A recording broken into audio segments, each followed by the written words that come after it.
할렐루야. 우리 귀한 찬양 불러주신 우리 임마누엘 찬양대, 특별히 하나님 앞에 모든 영광과 찬양을 돌리는데 우리 힘차게 우리 하나님께 박수와 영광을 돌리겠습니다.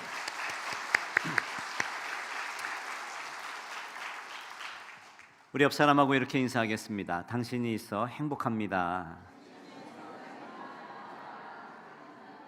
설교를 준비하면서 늘 고민되는 부분들이 있습니다. 처음 예수 믿는 분들과 50년, 60년 예수 믿는 분들이 함께 이 자리에 있잖아요. 그래서 어디에 포커스를 맞춰야 되는가라는 고민들을 항상 하게 됩니다. 처음 오신 분들과 포커스를 맞추다 보면은 한 5, 60년 된 분들은 뭐 다 아는 얘기, 이런 얘기가 되고, 또 잘 믿고 오랫동안 다녔던 분들과 포커스를 맞추다 보니까 처음에 오신 분들이 이게 무슨 뜬구름 잡는 이야기인가 라는 이야기도 들을 것 같아요.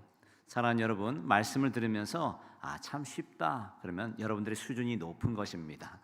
또 말씀이 어렵다 싶으면 빨리 우리 수준을 높여서 우리 함께 하나님의 나라와 영광을 위하여 귀하게 쓰임받는 여러분들 되시기를 간절히 소망합니다. 덴마크의 철학자 키에르케고르의 아주 오래된 고전 오리교회 이야기가 있습니다. 어느 날 오리세계, 오리교회에 큰 부흥회가 있었습니다. 오리들이 뒤뚱뒤뚱 모여가지고 함께 가득 성전을 채워서 오늘 예배를 드리는데, 그날따라 성령 충만한 오리 목사님이 꽥꽥꽥 하면서 단상에서 크게 말씀을 전했습니다. 사랑하는 오리 여러분, 하나님께서 우리에게 위대한 날개를 주셨습니다. 담이 가로막혀도 우리는 괜찮습니다. 이 날개로 날아가면 됩니다. 아멘. 세상의 모든 장애물이 우리를 막을 수 없습니다. 강이 막혀도, 산이 막혀도 우리는 믿음의 날개로 날아오를 수 있습니다. 아멘. 온 성도들이 굉장히 가슴 뜨거워지는 시간이었습니다. 은혜를 많이 받고 얼굴이 벌겋게 상기되었습니다. 그래, 나도 날 수 있어. 나도 할 수 있어. 은혜 충만하고 이제 모든 예배가 끝나서 다 나아가는데 우리 모든 오리들이 걸어서 집까지 갔다라는 이야기죠. 이 이야기의 핵심은 이겁니다. 은혜를 받아도 삶의 현장에서는 아무것도 변화되지 않더라라는 그 사실을 꼬집어 가지고 이야기한 것입니다. 사랑하는 성도 여러분, 그러므로 우리의 신앙이 이렇게 유머로 끝나지 않기 위해서는 우리는 어떻게 살아야 할까요? 해야 할 것은 한 가지입니다. 날마다 나는 누구인가? 라는 질문을 스스로에게 던져야 합니다. 정체성에 대한 이야기죠. 왜 우리가 세상에 살면서 이렇게 헛갈리는 인생을 살아갈까요? 내가 누구인지 분명하지 않기 때문입니다. 나는 크리스찬입니다. 나는 집사입니다. 나는 권사입니다. 나는 장로입니다. 나는 목사입니다. 나는 남편입니다. 나는 누구의 아내입니다. 여러분, 오늘 우리의 정체성이 분명해지면 우리는 혼돈스럽지 않습니다. 분명하게 살 수 있는 삶을 살아갈 수 있더라. 자, 그 이야기가 오늘 본문의 16절의 말씀입니다. 한번 같이 읽어보겠습니다. 너희는 너희가 하나님의 성전인 것과 하나님의 성령이 너희 안에 계시는 것을 알지 못하느냐. 아멘. 여러분, 오늘 우리에게 말씀하십니다. 너희가 왜 하나님의 성전인 것을 알지 못하느냐. 우리가 하나님의 성전인 이유는 남들보다 더욱 거룩해서가 아닙니다. 예수 그리스도께서 십자가에서 당신의 몸을 찢으시고 성전의 휘장을 가르시며 그 피로 우리를 씻어 당신의 거하실 처소를 만드셨기 때문에 우리가 성전 될 수 있습니다. 오직 예수 그리스도의 은혜만이 우리를 거룩한 성전으로 세울 수 있습니다. 자, 그래서 나는 누구입니까? 나는 하나님의 성전입니다. 따라해 보겠습니다. 나는 하나님의 성전입니다. 내가 하나님의 성전이면 그 안에 주인이신 주님이 계실 것이고, 그러면 답은 다 나오지 않았습니까? 내 인생의 운전대를 내가 잡는 것이 아니라 성령 하나님께서 꽉 붙잡고 계시더라. 그래서 세상에서 더 이상 여기저기 기웃기웃 거릴 필요가 없게 되었더라. 그런데 문제가 있습니다.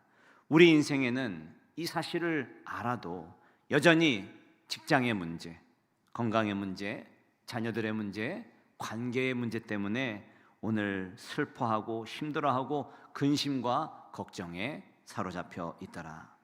성령이 내 안에 계신 예수님의 성전인 성도가 이 세상의 치열한 경쟁과 영적인 슬럼프 속에서 오늘 흔들리고 있더라. 사랑하는 여러분, 오늘 이 말씀을 통해서 흔들리지 않는 인생의 비결, 승리의 비결이 무엇인가? 저는 오늘 여러분들에게 세 가지의 질문을 준비해 보았습니다. 첫 번째, 나는 누구인가? 정체성의 문제입니다. 두 번째, 하나님은 내 편인가? 기준의 문제입니다.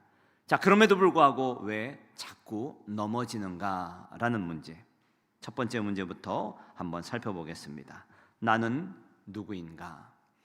여러분, 오늘 우리의 삶에는 염려와 근심과 걱정이 있습니다. 마음이 짓눌려 있습니다. 성경은 그러나 우리에게 단호하게 말합니다. 염려하지 마라, 근심하지 마라, 분명하게 말씀합니다. 그런데 이상하지 않습니까? 성경은 왜 염려하면 안 되는지에 대해서 구구절절 설명하지 않습니다.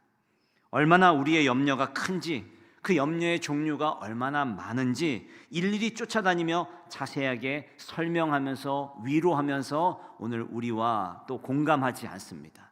대신 성경은 이렇게 말합니다. 내가 누군지에 대해서 설명하고 있습니다. 바로 정체성이에요. 내가 누굽니까? 하나님 아버지의 아들, 하나님 아버지의 딸, 하나님의 자녀가 되었더라. 마태복음 6장 26절도 바로 그 말씀인데 한번 같이 읽어보겠습니다. 공중의 새를 보라. 심지도 않고 거두지도 않고 창고에 모아들이지도 아니하되 너희 하늘 아버지께서 기르시나니 너희는 이것들보다 귀하지 아니하냐. 무슨 말입니까?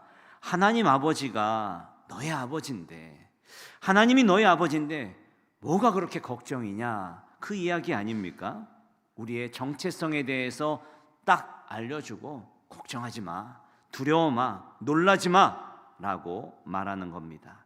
우리의 정체성을 깨닫는 순간 모든 염려가 사라지더라. 하나님이 우리 아버지신데 계속 염려하면 더 이상한 사람 아니겠습니까? 천하 만물을 만드시고 창조하시고 인간의 생사화복을 주관하시는 그분이 우리 아버지신데 오늘 염려와 근심 속에 사는 것, 더 이상한 이야기죠. 자, 그런데 왜 우리는 염려와 근심이 있을까요? 가만히 계산해 보니까 믿음이 없어서 그렇습니다.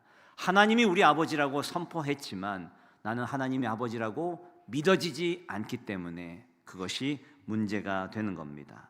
결국 염려라는 문제, 근심이라는 문제는 환경의 문제도 조건의 문제도 아닌 믿음의 문제구나라는 것을 알 수 있습니다. 염려하고 살고 있다는 말은 다른 말로 하면 나는 하나님을 진심으로 100% 믿지 못한다라는 뜻입니다. 하나님이 아버지라고 말씀해 주시는데도 안 믿으니까 염려가 되는 것이죠. 두려움도 마찬가지입니다. 시편 3편 6절 말씀을 한번 같이 읽어보겠습니다. 천만인이 나를 에워싸 진친다 하여도 나는 두려워하지 아니하로다. 아멘. 여러분, 다윗의 고백인데 오늘 어떻게 이기는지, 어떻게 천만인이 둘러싸고 있음에도 불구하고 그 두려움을 이겨나가는지에 대해서는 알려주지 않습니다. 그냥 성경은 덤덤하게 하나님께서는 나의 방패요, 나의 영광이시기 때문에 하나님이 다 막아준다. 왜? 하나님은 우리의 아버지시고 우리를 자녀 삼아 주셨기 때문이다 라고 말하는 겁니다. 그래서 내가 누워서 잘 때, 또 때로는 내가 생활을 할 때, 내가 어디 있든지 나를 붙들어 주시는 분이시다. 자, 그렇게만 덤덤하게 이야기하고 있습니다. 미국의 한 마트에서 있었던 에피소드입니다. 7살쯤 되는 아이가 초콜릿이 너무 먹고 싶은데 엄마가 절대로 안 사줍니다. 엄마, 초콜릿을 사줘요. 안 돼. 엄마, 제발 사주세요. 안 돼. 그러자 아이가 갑자기 정색을 하면서 큰 소리로 외칩니다. 예수 그리스도의 이름으로 명하노니 초콜릿을 사줄지어다. 갑자기 외친 아이의 외침에 엄마는 너무 당황했고 그 주변에 있던 분들이 빵 터졌습니다. 아이가 너무 귀여운 거예요. 그래서 그 아이에게 초콜릿 하나를 대신 사주다 보니까 한 개가 아니라 10개를 얻었다라고 합니다. 할렐루야. 이 아이는 자기 인생에 예수의 이름의 능력을 처음으로 확실하게 배우는 순간이었습니다. 사랑하는 여러분, 내가 누구입니까? 나는 하나님의 자녀입니다. 요한복음 14장 13절 14절에 이렇게 말하고 있습니다. 같이 읽어보겠습니다. 너희가 내 이름으로 무엇을 구하든지 내가 행하리니 이는 아버지로 하여금 아들로 말미암아 영광을 받으시게 하려 함이라. 내 이름으로 무엇이든지 내게 구하면 내가 행하리라. 아멘. 아버지 된 하나님께서 그 이름으로 구하는 모든 것을 주시겠다 약속하셨습니다. 여러분, 이 믿음을, 또 이 말씀을 믿으시면 아멘 하시기 바랍니다. 아멘 하신 분에게 구할 때 주실 줄로 믿습니다. 주님께서 당신의 이름으로 구하는 것들을 다 주시겠다라고 약속하셨어요. 그러므로 두려워하지 말고 염려하지 말고 주님께 구하는 인생이 되시기를 주님의 이름으로 축원합니다. 자, 이렇게 내가 누구인가라는 정체성을 알게 되면 그 다음부터는 말씀을 읽을 때도 달라지는 것을 깨닫게 됩니다. 우리가 시편 1편을 너무 잘 알고 있죠. 우리 시편 1편의 1절 말씀을 같이 읽어보겠습니다. 시작. 복 있는 사람은 악인들의 꾀를 따르지 아니하며 죄인들의 길에 서지 아니하며 오만한 자들의 자리에 앉지 아니하고 오직 여호와의 율법을 즐거워하여 그 율법을 주야로 묵상하는 도다. 아멘. 자, 이 말씀을 읽으면서 우리는 복을 받는 비결이 이것이구나. 어떻게 해요? 악인의 꾀를 쫓지 않는 거구나. 오만한 자의 자리에 앉지 않는 거구나. 율법을 주야로 묵상해야지 복을 받는구나 라고 이렇게 접근을 합니다. 자, 그런데 여러분, 이것은 성경을 잘못 파악하고 있는 겁니다. 이것은 지극히 율법적인 접근 방법이에요. 어떻게 읽어야 됩니까? 나는 누구인가? 자, 여기 정체성에서부터 시작되어야 합니다. 주야로 말씀을 묵상한 것을 복을 받는 것이 아니라 여러분, 이미 믿음이 있는 것 자체가 복을 받은 것입니다. 복 있는 사람과 동의어가 믿는 자라는 뜻이에요. 그래서 하나님이 아브라함에게 너는 복이 될지라 라고 말씀하고 있는 겁니다. 그래서 시편 1편은 복 있는 사람이 누구인가? 율법을 완벽하게 지킨 사람이 복이 있는 것이 아니라 오늘 말씀대로라면 예수 그리스도가 믿어지는 자, 여러분, 이것이 복 있는 사람, 복 받은 사람입니다. 자, 그래서 요한복음 3장 18절에 아주 중요한 비밀이 나와 있는데요, 오늘 이 말씀을 같이 읽어보겠습니다. 시작. 그를 믿는 자는 심판을 받지 아니하는 것이요 믿지 아니하는 자는 하나님의 독생자의 이름을 믿지 아니함으로 벌써 심판을 받은 것이니라. 아멘. 자, 이 말씀을 가만히 분석해 보면 예수 그리스도가 믿어지는 것이 이미 복을 받은 것이다. 아멘. 쉽게 말하면 예수님이 우리 대신 율법의 모든 요구를 다 이루시고 악인의 길에서 고난을 받으시고 오만한 자들 사이에서 십자가를 지심으로 말미암아 그분을 믿는 것 자체가 이미 복 받은 자다라는 의미입니다. 자, 그래서 시편을 읽을 때에는 복을 받은 나는 악인의 길을 따르지 않게 되는 거야. 복을 받은 나는 죄인의 길에 서지 않게 되는 거야. 자, 이 복이 뭡니까? 예수 그리스도를 믿게 되면 나는 죄인의 길에 서지 않아. 예수 그리스도를 내가 구주로 받아들이면 오만한 자리에 앉지 않게 되는 것이다. 여러분, 복을 받으려고 발버둥 치는 것이 아니라 내가 믿음 안에 서 있기 때문에 죄인의 성품에서 떠나게 되는 것, 이것은 완전히 다른 차원의 문제입니다. 신앙생활은 내가 누구냐라는 싸움입니다. 그러므로 여러분, 오늘 날마다 정체성의 싸움을 하시기를 바랍니다. 나는 하나님의 자녀입니다. 자, 그렇게 시작을 하니까 내 모든 것이 다 바뀌는 것이 되는 것이죠. 이리저리 휩쓸려 살았는데 남들 가면 가고 남들 웃으면 같이 웃었는데 내 인생의 운전대를 주님께서 붙잡아 주시니까 내 스스로 인생을 결정하는 것이 아니라 주님께서 가라면 가고 멈추라면 멈추는 인생, 십자가에서 나를 대신해 죽으시고 부활하신 예수 그리스도의 생명력으로 움직이는 인생, 내가 죄를 거부하는 것이 내 의지가 강해서가 아니라 내 안에 계시는 성령께서 십자가의 승리를 통해 내 삶을 통해 증명하고 있는 그러한 사실들을 깨닫게 되더라. 사랑하는 여러분, 예수님을 믿으면 이런 일들이 벌어집니다. 아직 예수 믿지 못한 분들, 예수님을 머리로만 알고 있던 분들은 여러분 가슴까지 찾아오는 귀한 은혜가 있기를 주님의 이름으로 축원합니다. 예수님을 인격적으로 받아들이고 이 말씀이 믿어지는 사람들은 선택하여 힘있게 살아가시기를 주님의 이름으로 축원합니다. 하나님의 말씀의 힘과 그 지혜의 우월함이 나타나는 인생, 그래서 예수님도 내가 믿으면 하나님의 영광을 보리라 라고 하셨습니다. 죄를 거부하는 성품과 올바른 것을 선택하는 안목이 열리는 인생이 여러분의 인생이 되시기를 주님의 이름으로 축원합니다. 여러분 가슴 쭉 펴고 사십시오. 하나님은 우리의 아버지이십니다. 자, 두 번째, 계속 승리하는 비결은 무엇인가? 하나님은 내 편인가? 라는 질문을 던져 보십시오. 하나님은 내 편이십니까? 여러분 이것은 기준의 문제입니다. 중요한 야구 시합을 하는데 야구의 9회 말 투아웃 만루 상황입니다. 오늘 타자와 투수는 이 순간이 가장 중요한 순간이 되었습니다. 타자가 먼저 기도를 합니다. 하나님, 이 공을 쳐서 반드시 우리 팀이 점수를 내서 이기게 해 주십시오. 자, 그 순간 타자도 이렇게 기도를 합니다. 주님, 이 공을 던져서 삼진을 잡아서 우리 팀이 꼭 이기게 해 주십시오. 지금 타자도 투수도 물러설 수 없는 간절함으로 기도하고 있습니다. 여러분, 하나님이 누구의 기도를 들어주셨을까요? 안 가르쳐 주시나요? 타자의 기도를 들어주실 것이다 라고 손들어 주시기 바랍니다. 아닙니다. 투수의 기도를 들어주실 것이다. 손들어 주시기 바랍니다.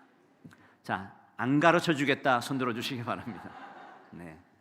여러분, 저는 이 질문을 받고 아주 오랫동안 이 답을 할 수가 없었습니다. 하나님은 도대체 누구의 기도를 들어주실까? 기도하면 기도할수록 불편해집니다. 왜냐하면 하나님께서는 너희가 기도하면 내가 들어줄 것이다 라고 약속하셨기 때문입니다. 예레미야 33장 3절에 너는 내게 부르짖으라 내가 내게 응답하겠고 크고 은밀한 일을 보여주시리라 라고 약속하셨습니다.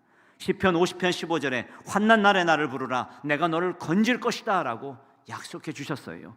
시편 145편 18절에도 여호와께서 자기에게 간구하는 모든 자에게 가까이 하시리라 약속해 주셨습니다. 마태복음 7장 7절에서 8절에도 구하라 그리하면 너에게 주실 것이요 찾으라 그리하면 찾아낼 것이요 문을 두드리라 그러면 열어줄 것이다 라고 약속하셨습니다.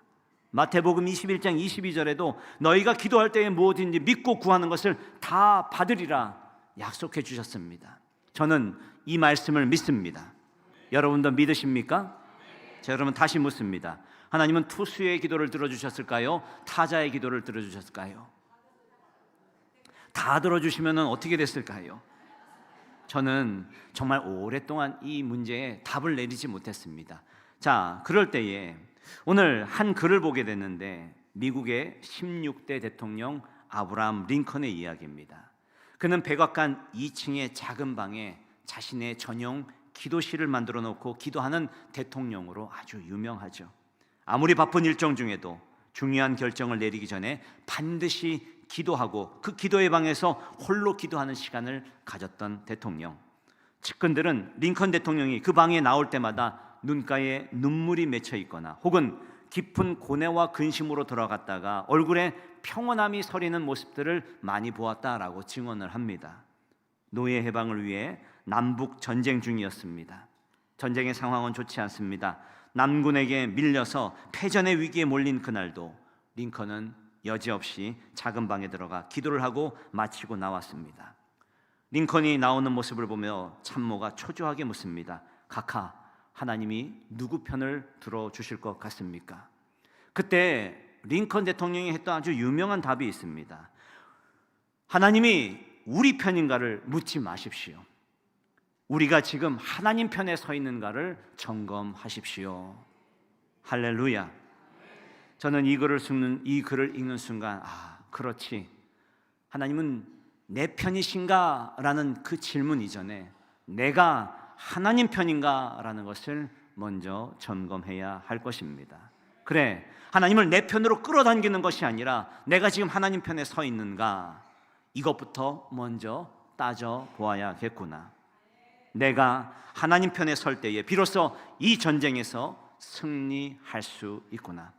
여러분, 진짜 하나님 편에 선다라는 것은 무엇일까요? 이것은 이겼다, 졌다의 문제가 아닙니다. 미국에서 선교를 많이 하는 장로님이 오셔서 간증을 하시는 것을 들은 적이 있습니다. 그분은 사업을 하면서 늘 큰 금액의 선교 헌금을 해오던 분입니다. 자, 어느 해 사업이 참 어려워졌습니다. 도저히 이 선교 헌금을 보낼 수 없는 지경에 이르게 되었습니다. 자, 이번에는 사업이 어려워지자 망설이기 시작했습니다. 이번만큼은 할 수가 없겠다. 자, 그런데 하나님이 주시는 마음의 감동이 있어서 어렵게 선교 헌금을 보냈습니다. 그리고 얼마 뒤에 사업이 망했다고 합니다. 저는 좀 당황스러웠습니다. 보통 우리가 듣는 간증은 어떻습니까? 스토리가 어려운 상황 중에 선교 헌금을 보냈더니, 순종했더니 하나님이 도와주셔서 이 사업이 어려움을 이겨냈다라는 스토리 아닙니까? 그런데 헌금을 하고 난 다음에 사업이 어려워져서 망했다는 소식에 저는 굉장히 당황스러웠습니다. 자, 그런데 더 놀라운 것은 이어지는 장로님의 고백입니다. 그 후로 몇 년 동안 정말 어려운 시간을 보냈더라. 그런데도 시간이 지나면서 이런 마음이 들더래요. 그래도 내가 망하기 전에 순종해서 선교 헌금을 보낼 수 있어서 감사하다. 내가 만약 그때 불순종하고 사업이 망했더라면 내 마음 가운데 내가 불순종해서 하나님이 심판하시는 것은 아닌가라는 그러한 마음이 들었을 텐데, 그래서 두려움과 절망 가운데 빠졌을 텐데, 하지만 어려움 속에서도 순종했기 때문에 하나님이 이 어려운데도 평안함과 담대함을 나에게 주시더라. 할렐루야. 사업이 잘 돼서 좋아지는 것이 아니라 사업이 잘 되든 못 되든 하나님이 주시는 평강과 은혜가 내게 임하더라. 무엇보다도 하나님이 내 편이고 내가 하나님 편이 되는 것을 느끼는 순간이었다. 그리고 시간이 지나서 다시 사업을 할 수 있는 힘을 주셨고, 그때보다도 몇 배나 더 많은 선교 헌금을 낼 수 있는 그러한 감사의 조건들을 허락하셨다라는 간증이었습니다. 사랑하는 여러분, 이것이 진짜 믿음 아닐까요? 하나님 편에 섰다라는 의미는 오늘 내 사업이 무조건 잘 된다라는 의미가 아닙니다. 내 인생의 운전대를 주님께서 붙잡고 계시다라는 것이죠. 상황과는 상관이 없어 담대해지는 것, 평안해지는 것, 이것이 바로 성령 하나님의 아버지로 둔 사람들의 모습입니다. 그러므로 우리의 신앙의 기둥을 바로 세우십시오. 날마다 나는 누구인가? 라는 질문을 던지십시오. 하나님이 내 편인가 묻지 마시고 나는 하나님 편인가 날마다 묻는 저와 여러분들의 삶이 되기를 간절히 소망합니다. 오늘 고린도전서 3장 16절에 우리가 읽었던 말씀 중에 너희는 너희가 하나님의 성정인 것과 하나님의 성령이 너희 안에 계시는 것을 알지 못하느냐라는 말씀이 있어요. 우리는 스스로 성전이 될 수 없습니다. 오직 우리를 위해 죽으시고 다시 사신 예수님의 은혜만이 우리를 다시 성전으로 세울 수 있습니다. 그래서 나는 누구입니까? 하나님의 성전입니다. 내가 하나님의 성전이고 그 안에 주님이 계시면 이미 답이 나와 있는 것 아니겠습니까? 내 인생의 운전대를 내가 쥐고 있는 것이 아니라 성령 하나님께서 쥐고 있더라. 그러므로 여러분의 인생 가운데 분명한 기준, 분명한 정체성으로 살아가시기를 주님의 이름으로 축원합니다. 자, 그럼에도 불구하고 우리의 인생의 문제는 여전히 문제가 남아 있습니다. 우리의 삶에는 여전히 슬럼프가 오가고 있습니다. 자, 그 이야기가 오늘 세 번째 이야기인데, 세 번째 질문, 왜 자주 넘어지는가입니다. 그러나 여러분, 우리의 인생엔, 우리의 신앙생활에는 언제나 슬럼프가 있습니다. 당황하지 마십시오. 프로 선수들도 슬럼프가 있습니다. 너무 당연한 것입니다. 성도들의 삶에는 항상 슬럼프가 있다. 우리 주 안에서 슬럼프가 없다라는 말이 아니라 슬럼프가 있음을 꼭 기억하시길 바랍니다. 자, 그런데 오늘 주 안에 있기 때문에 이 영적 슬럼프에서 빨리 빠져나올 수 있는 비결이 있습니다. 먼저 겸손해야 합니다. 영적 슬럼프의 대부분은 교만 때문입니다. 교만은 우리를 늘 피폐하게 만들죠. 고린도는 물질이 풍요한 도시입니다. 지식이 넘쳐나는 도시입니다. 사람이 많은 도시입니다. 자, 그러다 보니까 자부심이 있고 이 풍성함과 많은 지식과 교만으로 이어지게 되더라. 교만은 썩기 쉬운 음식과도 같습니다. 여름철 세균 활동이 활발해서 쉽게 음식이 상하게 되는 것처럼 교만은 우리를 영적으로 자꾸 상하게 만드는 그러한 세균과 같습니다. 반면에 겸손은 영적인 냉장고와 같습니다. 그래서 우리를 신선하게 오랫동안 보존시켜주는 것이 바로 겸손입니다. 바라고 원하는 것은 누구에게 큰 은혜가 임하는가? 겸손한 자에게. 그러므로 겸손한 여러분들 되시기를 주님의 이름으로 축원합니다. 또 자기 자신을 속이지 않아야 합니다. 교만에서 영적인 슬럼프에서 빨리 나오기 위해서는 정직해야 되죠. 오늘 18절 말씀을 한번 같이 읽어보겠습니다. 시작. 아무도 자신을 속이지 말라. 너희 중에 누구든지 이 세상에서 지혜 있는 줄로 생각하거든 어리석은 자가 되라. 그리하여야 지혜로운 자가 되리라. 아멘. 자, 여기 보니까 아무도 자신을 속이지 말라. 이 말은 스스로에게 정직하라는 말이죠. 우리가 스스로 정직하면 사실 영적인 슬럼프에 빠질 이유가 없습니다. 우리가 영적으로 슬럼프에 빠지는 이유는 자기 실력을 속이고 없는데 있는 척하고 아픈데 안 아픈 척하고 외로운데 안 외로운 척하니까 없는 하면서 가면 쓰고 사니까 슬럼프에 빠지게 되는 것입니다. 그러므로 내가 하나님 앞에 정직하게 살면 누구도 나를 넘어뜨릴 수 없습니다. 하나님 앞에 서 있는 그대로의 모습으로 나아가면 넘어지지 않습니다. 약하면 약한 대로, 없으면 없는 대로, 가난하면 가난한 대로 하나님과 동행하는 저와 여러분들의 삶이 되기를 간절히 소망합니다. 자, 마지막으로 자랑하면 안 됩니다. 자랑하면 안 된다. 3장 21절에 이런 말씀이 있습니다. 한번 같이 읽어보겠습니다. 그런즉 누구든지 사람을 자랑하지 말라. 만물이 다 너희 것임이라. 자, 여기 보니까 사람을 자랑하지 말라라고 되어 있어요. 고린도 교회는 오늘 이 말씀 전에 아주 분쟁이 있던 교회입니다. 어떤 분쟁이었습니까? 사람 자랑의 분쟁. 나는 아볼로파다, 나는 바울파다, 나는 예수 그리스도파다. 자, 그렇게 파로 나누어서 유능한 인간들을 앞세워서 자랑했던 교회입니다. 그때 사도 바울이 말합니다. 누구든지 사람을 자랑하지 마라. 단호하게 선포하고 있습니다. 사랑하는 여러분, 자랑하면 빼앗깁니다.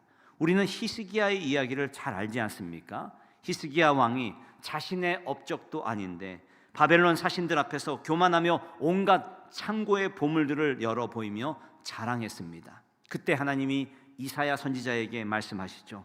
보라, 날이 이르리니 내 집에 있는 모든 소유와 내 조상들이 오늘까지 쌓아둔 것이 모두 바벨론으로 옮김바되고 남을 것이 없으리라. 여호와의 말이니라. 무슨 말입니까? 자랑하면 다 빼앗긴다는 이야기입니다. 결국 바벨론에 처참하게 다 빼앗기고 말았습니다. 우리가 이 치열한 세상 속에서 영적 슬럼프에 빠지는 이유가 무엇일까? 자랑할 것도 아닌 것을 진짜 자랑인 줄 알고 자랑할 때에 빼앗기는 것. 그러므로 사랑하는 여러분, 내 자랑을 다 십자가에 못 박으십시오. 내 의는 다 버리고 오직 예수 그리스도의 의만 가지고 세상을 살아가십시오. 내 자랑은 오직 십자가밖에 없다라는 그러한 바울의 고백이 오늘 여러분들의 고백이 되기를 간절히 소망합니다. 말씀을 마치겠습니다. 인생의 치열한 경쟁 속에서 흔들리는 세상 속에서 단 한 가지만 붙잡으십시오. 나는 누구인가? 나는 하나님의 성전이다. 내 안에 하나님이 계시구나. 내 인생의 운전대를 하나님께서 붙잡고 계시구나. 이 분명한 정체성을 날마다 이 세상 한가운데 선포하시기를 바랍니다. 그때에 여러분의 영적 슬럼프가 없어지진 않겠지만 빠져도 금방 나올 수 있는 비결, 겸손한 인생을 살아가시길 바랍니다. 가면을 벗고 자기 자신을 속이지 않고 정직하게 하나님 앞에 서십시오. 헛된 사람의 업적을 자랑하지 말고 오직 예수 그리스도의 십자가만이 여러분의 자랑이 되는 오늘 우리 이태원 성도 여러분들 한 주간이 되시기를 주님의 이름으로 축원합니다.